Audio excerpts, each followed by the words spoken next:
За да дойде нещо ново в живота ти, трябва да разлиеш стария чай.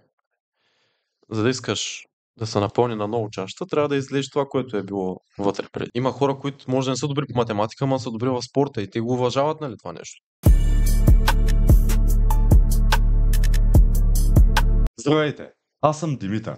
А аз съм Окан. А вие сте с третия епизод на Механо подкаст. Днес ви срещаме с човек, който не просто печели медали, а вдъхновява.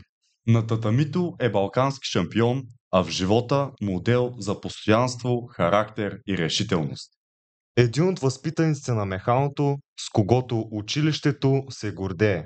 Никола Комаровски. Здравей, Нико. Как се чувстваш в нашото студио? Здравейте, момчета, че съм със страхотно. Приятно изненадан съм от обстановката, като цяло, нали, самото студио. Не съм очаквал, че моето училище може да постигне такива неща. Нищо лично. Какво е усещането да се върнеш в училище? Усещането, както казах, наистина приятно ме изненада. Изцяло коренна промяна има в коридорите. Просто самото усещане да си тук пак е хубаво, нали? Липсва ми. Бих искал да се върна да прекарам, може би, 11-12 клас отново. Ясно. Разкажи ни с няколко думи за себе си, за нашите зрители, които не те познават.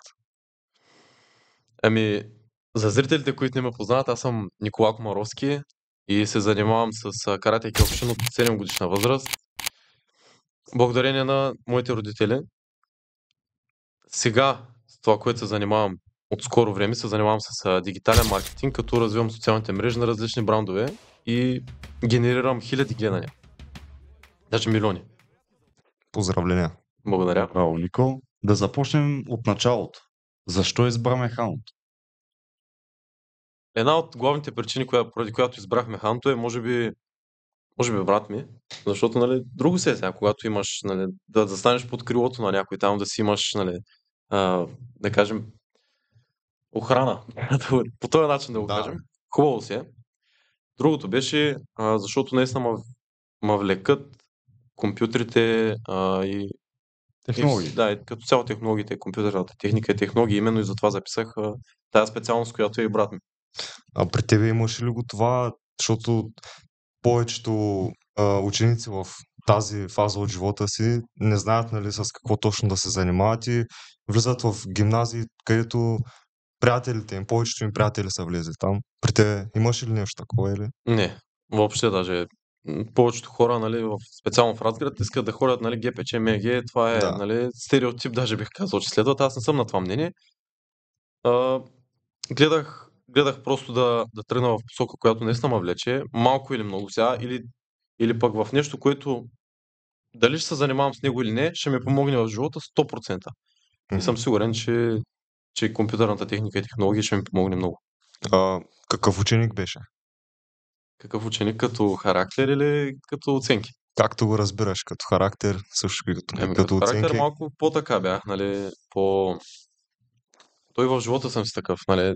Стремя се към най-доброто, стремя се да побеждавам, даже имам така спортна зоба, ако не спечеля, губя се, в случая, ако имам лоша оценка, не ми беше приятно. Не че само вкъщи Да. не ме чакат добри неща, ами и като цяло, нали, просто не ми беше на мен приятно да се дъня, да кажем. Стремях се винаги да постигам най-доброто и така. Какво ще ни кажеш за взаимоотношенията с ученици и учители? Твоята класна, Веселина Тодорова, беше един от най-атрактивните учители в нашето училище. Да, мога да кажа, че, нали, първо да започнем с класната. Наистина мога да кажа, че госпожа Веселина Тодорова е най-добрата класна, която съм имал до сега, нали, като започнем от първи до четвърти, от четвърти до седми и така нататък. Те са общо горе от 3-4 класни се сменят. Смятам, че тя ми беше, нали, една от най-добрите класи някога, защото тя не беше само като учител, нали, там да ти казва какво да правиш, така нататък. Тя беше като майка, нали, на класа и освен уроци в английски език и така нататък, даваше уроци за живота, важни житейски, които смея да твърдя, че научих много неща от нея. А пък за съучениците изварих късмети с тях, наистина. Готин клас имах. Нямах конфликти като цяло с някои от съучениците ми разбирах с повечето от тях. Нали, имаше хора, с които съм неутрален. Но пък масово аз съм такъв общителен човек, дето не мога просто да съм в стая и да не мога да си говоря с някой. Нали. Аз съм такъв, че се вписвам навсякъде. Мога да си говоря с някой, който играе игри, с някой, който спортува, с някой, който обработва видеа и Да. просто ми е приятно. А какъв клас бяхте? Сплотен? Да, наистина, помагахме си, нямаше такива интриги, дето да се изказваме, госпожо, той преписва, госпожо, той така Да. прави. Наистина си бяхме. Да се пявате. Помагахме си. Нали, сега, примерно, някой е по-добър в някой предмет, всички разчитат на него. Обратното, Да. нали, някой, който е по-добър в друг предмет, разчитаме на другия и си помагахме взаимно. Нали, сега, това ставаше, нали, да кажем на редички. В едната редица имаше един добър по нещо, всеки разчита на него, другата редичка, Да. защото няма как сега от тази редица да помагаш на другата. Допълвате се взаимно. Да. Ти преди малко спомена за класната на твоя клас, Роселина Тодорова, и каза, че е била като майка. Да. И сте имали много добра връзка с нея. Това според мен е много хубаво и мисля, че един учител трябва да се държи с учениците си по такъв начин, защото, не знам, така става по-интересен процесът в училище. Да, Не мислите ли? Така е. Да. Сигурност е така, да. Да. Нали, усети го. Да. И ти така като казваш, защото и нашата класна е така, нали? И Припознаваме са много хубави тези неща. Да. Има ли по-интересна случка от ученическия ти живот, която ще помниш дълги години? По-интересна, смисъл, като беляли, която съм направил или просто лично моя на класа. Ами разкажи като беля нещо, примерно. Нещо грандиозно, ако се е случило. Грандиозно, не мисля, че кой знае какво, ама един път донесох една скара в училище и исках да правя кебапче. Беше едното от, нали да кажем, белите, което малко ме е срам, даже някой път, като се сетя, как можех да го направя. Това е, да кажем, уж беля. Иначе Да. гледах да не съм проблемен ученик, нали сега всеки като е 8-ми клас малко по-така енергичен и вече с годините олегваш. Иначе нас нахвана COVID и нямахме много, нали, присъствено, Да, и че да има такива случки. Гадни времена. Ами с класа някаква история, примерно на екскурзия, ако сте ходили. Някакви интересни случки от там. Както казах, нали, фана на COVID не успяхме да ходим на много екскурзии, макар че нашата класна е известна с това да води класовете си наистина много често. Не успяхме.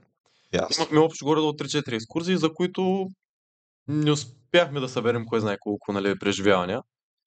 Ходихме на Златни, на Слънчев бряг 2 пъти. Ето даже това е. Една на Златни, една на Слънчев бряг и вече втората бална, която беше. Да. Не, няма нищо конкретно. Добре. Какво ти липса най-много от ученическите години? Безгрижието. Безгрижието ми липсва най-много, защото сега вече като завършиш, нали, освен с университет. Израстваш. Да, израстваш. Аз съм поне такъв човек, който е целеустремен и не искам, нали, като завърша и само университет и да чакам, нали, на университета. Искам през това време да се занимавам с нещо, което ме допълва. И си имаш грижи. Нали. Няма как. Трябва да си, нали, тревожиш се. Утре не трябва да постигнеш това, ако не успееш, закъсняваш, нали. Аз поне това е моето мислене, така разсъждавам аз. Хубаво да имаш план и цели в живота. Да. Помогнало ли ти училището да изградиш качества, които използваш и в други области в живота си? Ами, да, познанията по технологиите и компютрите, наистина, понеже се занимавам, както казах, с дигитален маркетинг, няма как да не разбирам от софтуер, хардуер и така нататък. И това е нещо, което ми помогна. Нали. Уменията, които ги използвах там, които ги научих тук, ги използваме и в живота, да. Сферата, с която се занимавам. Да си поговорим малко за спорта. Карате ти изгражда физически, но какво ти дава извън залата? Извън залата те учи на иерархия. Защото, нали, научени сме да уважаваме, които са тези, които са по-старши от нас. Нали. В случая аз съм първо кю и трябва да уважавам тези, които са над мен от коланите.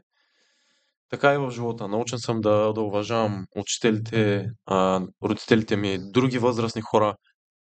Да не съм нагъл. просто с уважение и винаги да си смирен.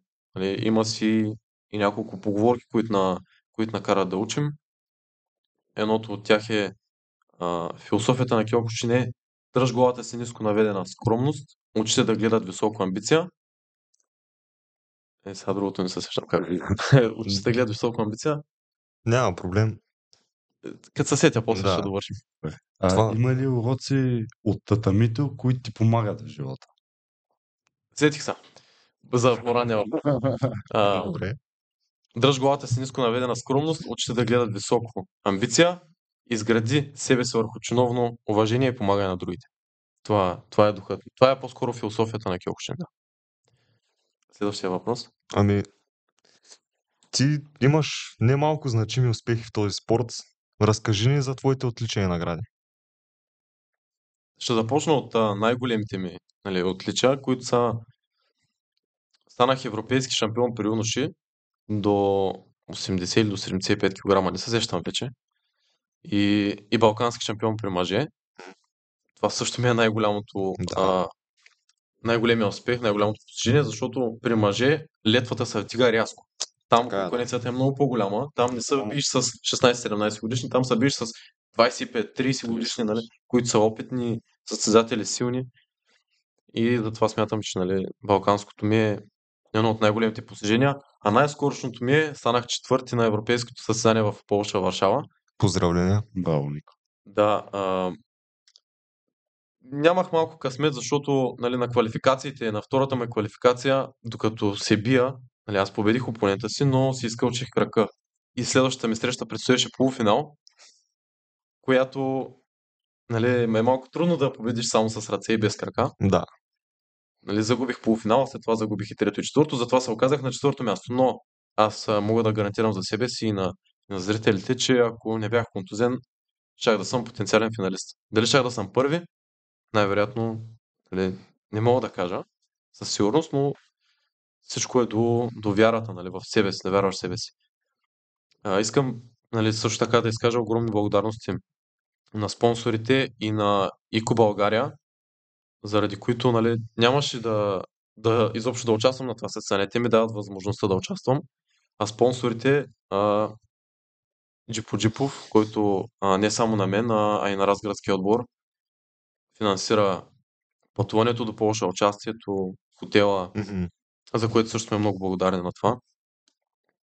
И така, на треньорите си също искам да изкажа огромни благодарности на сенпай Ненко Станчев, сенсей Цецо Христов и Шихан Емил Костов. Как се справяш с психическото напрежение преди големи състезания? Физическото напрежение? Психическото напрежение. Ами то е на моменти. Психическото напрежение се определя от това как си се подготвил физически. Поне при мен е така.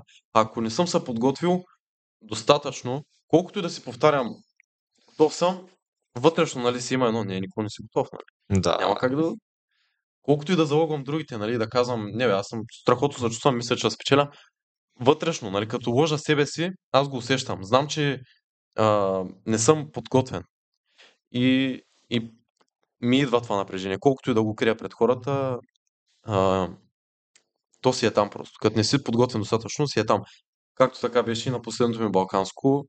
Не бях достатъчно подготвен, колкото и да си го повтарях и да се опитах да пренебрегна това чувство, просто си оказа огромно влияние. Докато за това европейско дадох всичко, което мога по силите си, и за това и на самите срещи, като излизах, бях спокоен. Разсъждавах разумно. Докато на балканското последното дори главата ти не е на татамито. Ти се притесняваш, че не си се подготвил. Това те еде отвътре. Обаче, когато се подготвиш и дадеш всичко от себе си, просто е неизбежен. Успехът е неизбежен. Повярвайте. Идва с... Понякога, как да се изразя, така изкуствено психическо напрежение създава ли си, примерно, казал ли си: аз съм най-добре, аз ще се справя днеска, ще спечеля, и просто нарочно това изкуствено психично напрежение да си го създадеш ти, за да можеш да го пребориш и да се справиш още по-добре.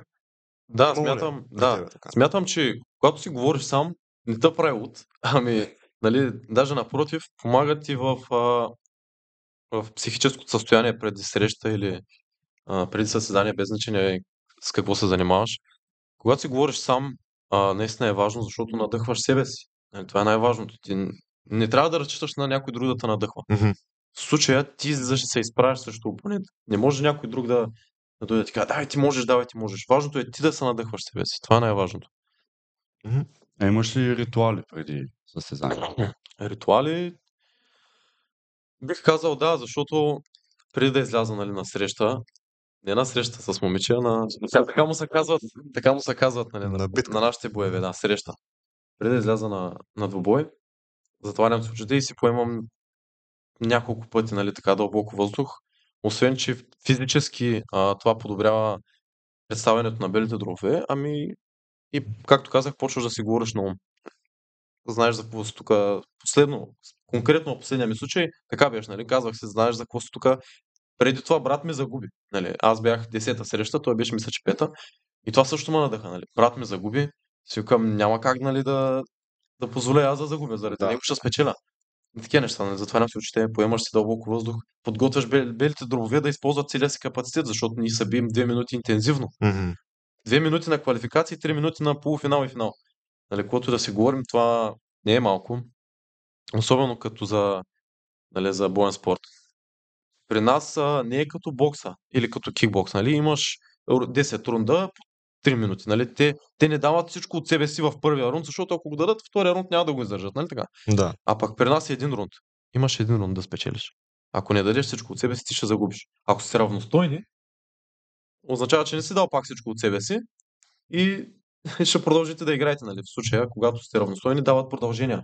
Да ръкам, бил си за 3 минути, равностоен с опонента и трябва да се биеш още 2 минути. Това е, нали, кофти. Да. Да. Затова при нас трябва да дадеш всичко от себе си, още от самото начало. Или поне да си много умен. Ако нямаш издръжливостта, трябва да си много умен и много техничен. Да добавя, и аз предполагам, че добра физическа подготовка също ще трябва. Как успяваш да запазиш добрата си форма, каква диета използваш, как се храниш, тренировки, освен каратето, някакви други правиш ли? Диета много рядко ми се налага. И то само ако трябва да смъквам килограми и толкова съм така, прекалил съм с хапването. Да. Тогава се налага малко да огранича яденето, но иначе специална диета не. Нали, гледам преди тренировка да имам въглехидрат, защото това е най-важното. Преди тренировка да имаш енергия. Мгм. Вече протеин за след тренировка да се възстановяваш, нали, месце, хляб, задължително аз си хапвам. Въобще не се притеснявам от тези неща. Сладко, нали, не се ограничавам. Не трябва да се ограничават спортистите, трябва да тренираш качествено, да ядеш, да не се ограничаваш. Сега да, нали, примерно чипсове, мипсове, те не са полезни. Но примерно сладичко, шоколад не трябва да се ограничаваш. Повече месо, повече хляб. Тези неща не са проблем, особено ако тренираш интензивно. Когато беше ученик, как съчетаваше тренировките и училището? Тренировките са ми вечерно време. Те са ми от 7:15 до към 8:45 са ми тренировките и въобще не са ми били проблем. По-скоро, ако съм имал състезания в същия ден, когато имам училище, макар че пак е рядко, защото те състезанията са, да кажем, събота и неделя. Но ако да кажем и петък е състезанието, нали, кантари, така нататък, ще трябва да отсъствам и така, налагал се да отсъствам един ден. Но иначе не е чак толкова. Зависи дали съм имал контузии след това, нали, тогава вече пак още няколко дена се удължавам почивката. Но да, съчетавах ги без проблем. А, Учителите правиха ли ти проблеми, че ставаш каратето на по-високо, как да го обясня, на по-високо от училището? М, Че ти е по-важно. Не, А. няма съм проблеми. Тук в механото учителите уважават спорта и уважават спортистите. Нали, все пак има хора, които може да не са добри по математика, но са добри в спорта и те го уважават, нали, това нещо.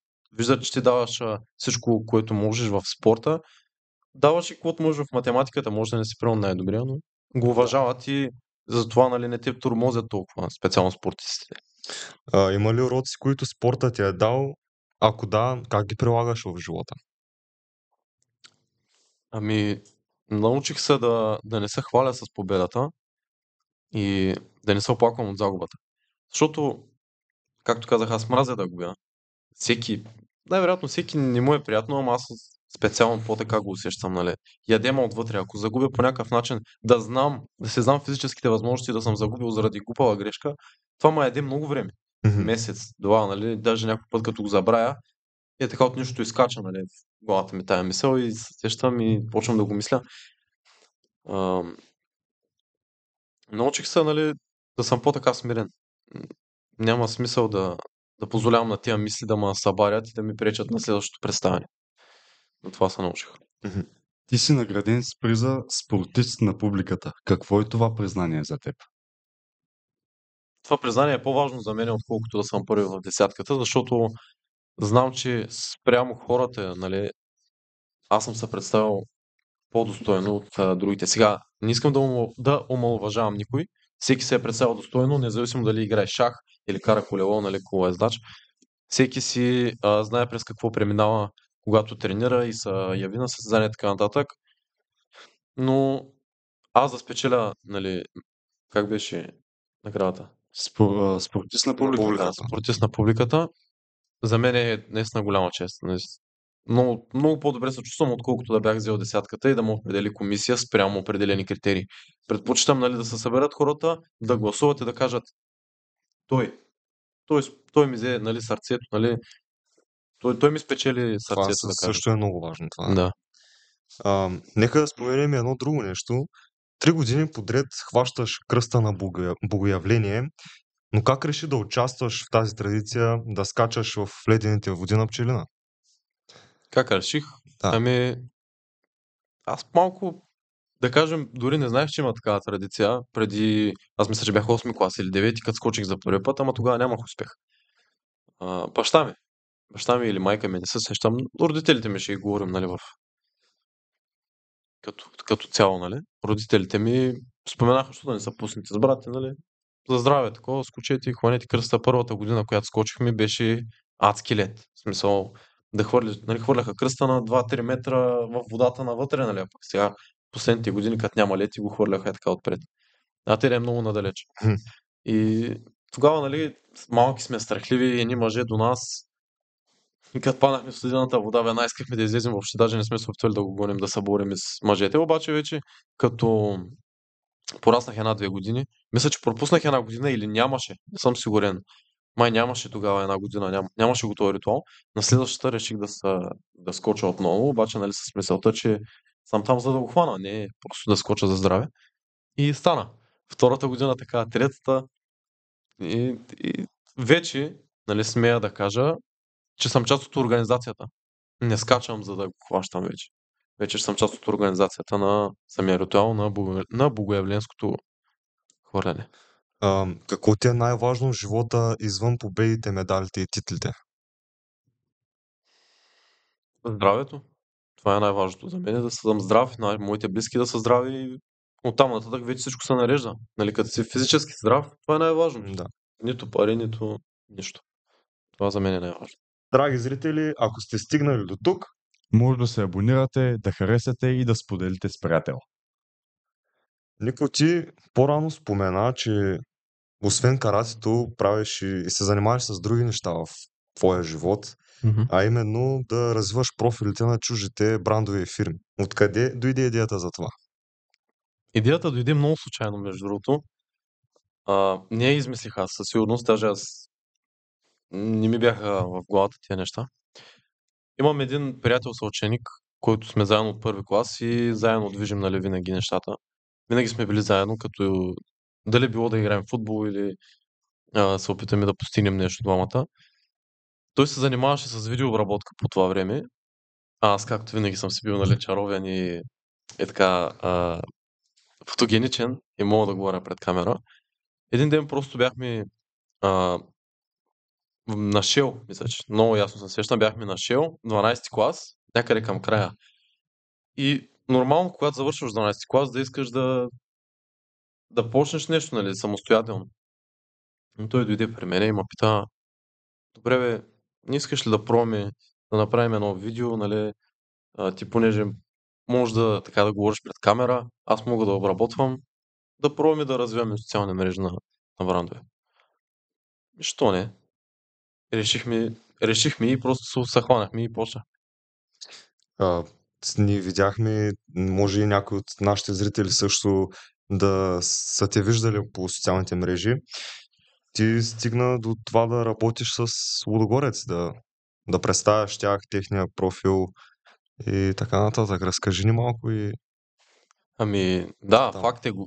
Стигнах до това, до там да работя с Лудогорец, което наистина е много голям успех за мен, бих казал, като млад човек, като млад мъж, който се опитва да се развива. И да, интересното е, че те потърсиха. Не сме ги търсили ние, така че това също трябва да говорим много добре за нас.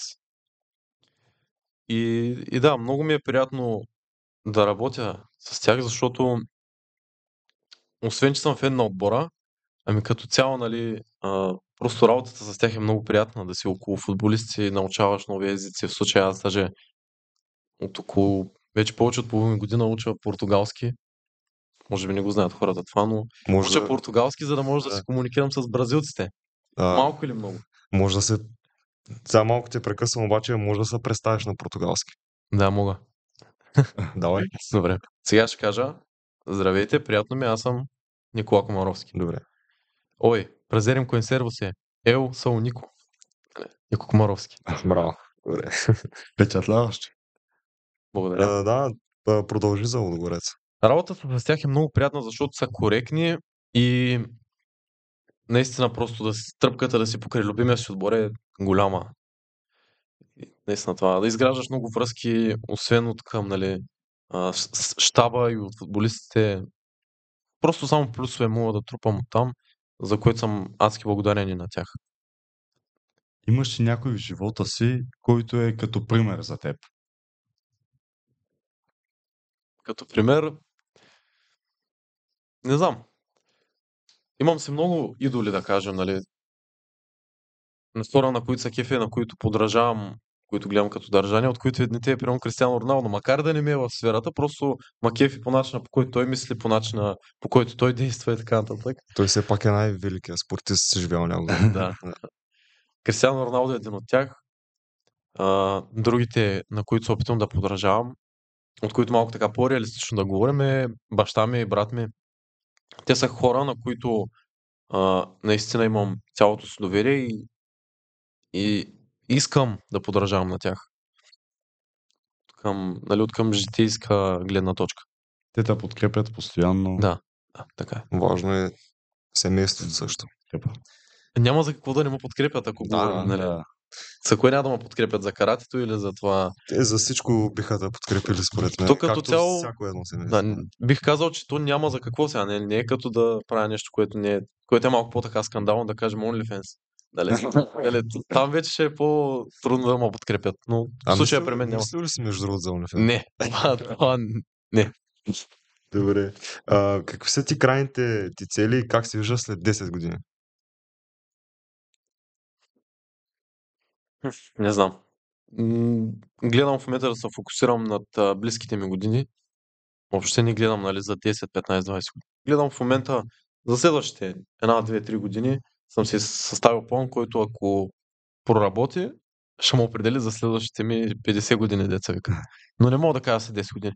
Предполагам, нали, мога да дам, да кажа един задоволителен отговор, наистина успешен бизнесмен не мога да кажа в каква сфера, защото още не съм решил на 100%, но съм уверен в това, което знам.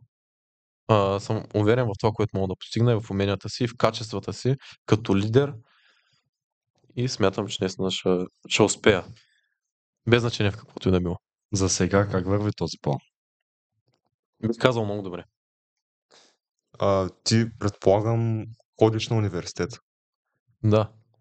Може да ни разкажеш малко повече за специалността, в която си, за самия университет, дали имаш шанс да се занимаваш с точно това, което учиш? Точно това, което уча, то е бизнес менеджмент. Специалността е бизнес менеджмент. Добре. Нали, то самата специалност говори по себе си. Реших да запиша тази специалност не защото, нали, искам да съм управител или нещо такова, просто защото искам да науча някакви неща за управлението на бизнеса, без значение дали става дума за хотелиерство или хранителен магазин. Просто да събера информация от там, колкото мога. Не е било с цел, нали, да започна да работя по специалността, макар че е хубаво, нали, както казват сега по-старото поколение, хубаво е да имаш висше. Аз не смятам, че е нужно на 100% да имаш висше, за да успееш в живота, И аз съм на това мнение, между другото. но нищо не ми пречи, деца вика, да се придържам и към това, деца вика, за всеки случай. Правя го и заради нашите. Записах задочно, защото не ме приеха редовно, което беше малко странно, имаше много кандидати. Аз, както казах, съм с, да кажем, добри оценки. 5, специално на матурите бях с 5 и 6, нали, което смятам, че са добри оценки. Да. Няма причина да не ме приемат, но имаше много кандидати и нямаше как да ме приемат. Записах се задочно, но може би така е трябвало да стане, нали, защото това ми помага да отделям време и на други неща, не само на университета. Да съм си получил време в Разград, да работя с Лудогорец. Е така. А за кой университет точно става въпрос? За Пловдивския университет, Паисий Хилендарски. В град Пловдив. Ясно. Искам да те питам, какво те ядосва най-много? Какво ме ядосва най-много, бих казал фалшивите хора. Хора, които, да кажем, ми се подмазват, като ме видят, а в същото време, нали, да кажем, ме хранят. Нямам нищо против да ме храниш или да ме обиждаш или да не ме харесваш. Аз винаги съм бил на мнението, не можеш да бъдеш харесван от всички. Мгм. Ама поне не бъди човек, нали, само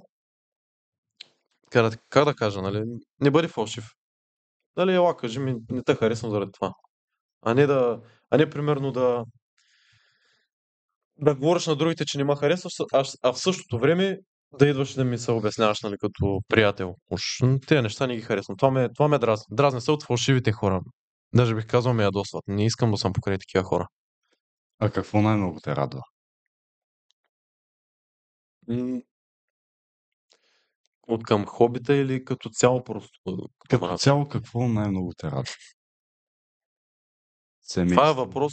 спорт. Това е въпрос, на който няма конкретен отговор, защото съм живял твърде малко, нали, за да кажа, нали, какво най-много ме радва. Най-вероятно най-много ще ме радва семейството ми, ако някой ден, не ако, като някой ден имам семейство, жена, деца. Може би това ще е нещо, което най-много ще ме радва. Но за сега бих казал, ме радва това, че постоянно се опитвам да просперирам в нещо. Нали. Това ми дава емоция и макар и да има моменти, в които да се напрягаш заради това да се опитваш да успееш, също така, нали, има и обратния ефект. Просто така да се чувстваш добре. Има дни, в които, примерно, ако стоя вкъщи и съм мързелувал, не се чувствам готино. Не ми е хубаво, защото знам, че съм се пропилял деня. Докато има дни, в които имам страшно много работа, без значение каква е била тя, дали е домашна или става дума с Лудогорец.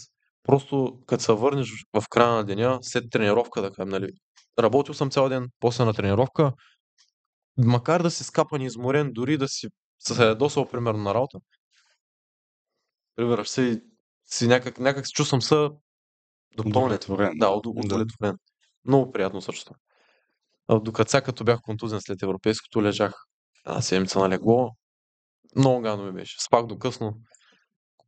Макар и за някои хора това да е рай, за мен просто не е моето Не нещо. си свикнал. Да, не мога. Просто не мога. Да, добре, Нико. Преди да преминем към края на днешния епизод, сме подготвили едни блиц въпроси за теб. Да ги Готов ли си да отговориш на нашите? Давай ги насам. Добре. Първото нещо, което правиш сутрин. Колко време имам в отговорите? Ами, Бързи. бързи, да. А може малко да поразсъждаваш така, обаче не се отнася. Добре. Първото нещо, което правя сутрин. Да. Малко тъпо звуча, ама хващам с телефона.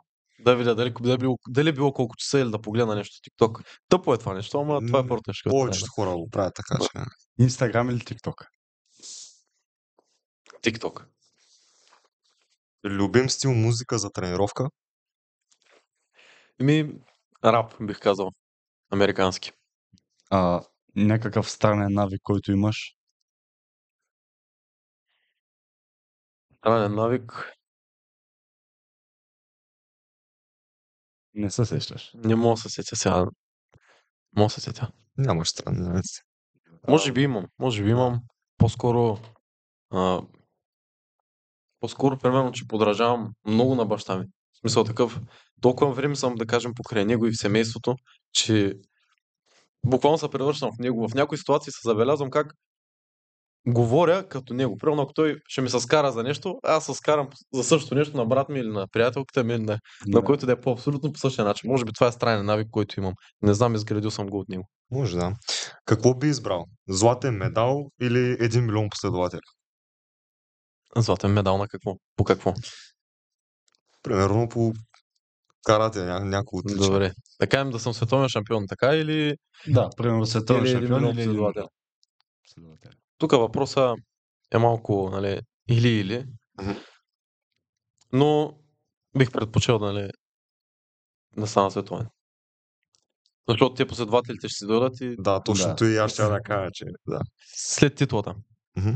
Нещо, което малко хора знаят за теб. Това не ми ли го зададе по-рано? А, Нещо такова беше, дето... Подобен въпрос Да. беше, да. И на там който трябваше да така- отговоря. Да. Нещо, което не знаят. Малко хора знаят. Ми... Обичам да играя на игри, да кажем. Не много хора го знаят. Нали, по-скоро не ми личи, не ми отива. Да. Нали, спортист гледаш го, ма като се пребера вкъщи, примерно сядам на PlayStation. Си поразцъквам. Разпускам се по този начин. Еми, то даже не разпускам, ако играя в FIFA, защото играя в FIFA повече. Не разпускам, ама FIFA или не знам, GTA. Може някой от зрителите ни също да е запознат с конкретно FIFA-та. Там, ако играеш с хора, нали, с други хора, Не, някой път онлайн няма как да разпускаш. Просто сядаш с джойстика и направо искаш да го спишете на две. така е, да. Ако не беше каратист, какъв щеше да бъдеш? Аз не бих казал, че каратист ме определя като цяло, нали, като човек, но все спортист, пак, да кажем. но все пак, ще аз съм шматка. Най-вероятно. Добре. Най-големият ти страх. Нямам страх, между другото. Може би страха от това да загубя близките си. Но иначе нямам страх от нещо физическо. Дори мечка. Сега, може да презвучи малко така пресилено. Ако ми скочи мечка, ще се бия до смърт. Няма да се стресна и да се скрия, не. Ако ще умирам, ще умра с тю. Това е интересно. Любима храна, която не можеш да откажеш? Има ли? Крем супата на мама. Последната книга или филм, който те е впечатлил? Да. Книга не съм чел наскоро, ама филм... Ей. Филм. Наскоро гледах Майнкрафт филма.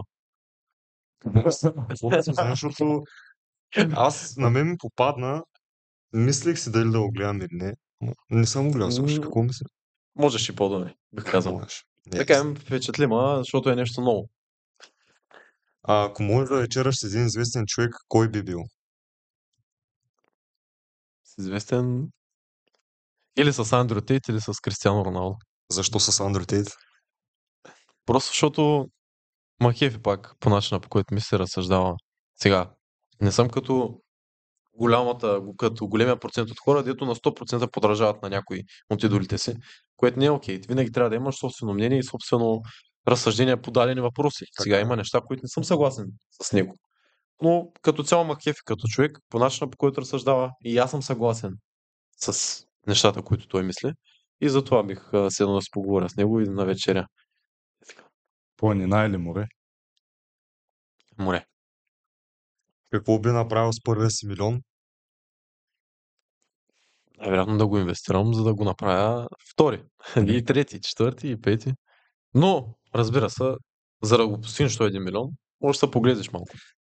Тук е и още един въпрос, искам да те питам. Според тебе, кое е по-трудно? От 1000 до 10 000 или от 10 000 до 100 000? Беше ми впаднал наскоро една такава статия. Като Абе, ти, спомена. за да направиш 10 000, можеш да го направиш още 10 пъти. Нали, един път щом си ги направил. Обаче, Да. 1000, нали, от 1000 до 10 000, там тък му започваш. Не знаеш кое ще проработи, кое няма да проработи. Може би там е по-трудната част. Вече, щом направиш 10 000, ти направи ли си 10 000 за определен период от време, можеш да ги направиш още 10 пъти. Така смятам аз. Има ли момент, в който се почувства като истински шампион? Не бих казал, защото аз винаги търся най-доброто. Дори да спечеля, винаги гледам примерно срещата си, ако става дума за карате и си казвам, тук можех по друг начин да го направя. Винаги търся да извлека най-доброто от себе си, без значение дали съм спечелил. Не може хората да разчитат само на това, нали? Спечелих, всички да ми казват браво, Никой, аз да се кефя, нали? Няма как. Винаги трябва да има нещо, което да не ти харесва в представянето, за да може другия път да го направиш още по-добре. Човек се учи докато живее, Така е, да. докато е жив. Винаги има какво да научиш. Съгласен съм. Тренировка, която мразиш, но знаеш, че трябва да направиш. Какво за това? Да, съгласен съм.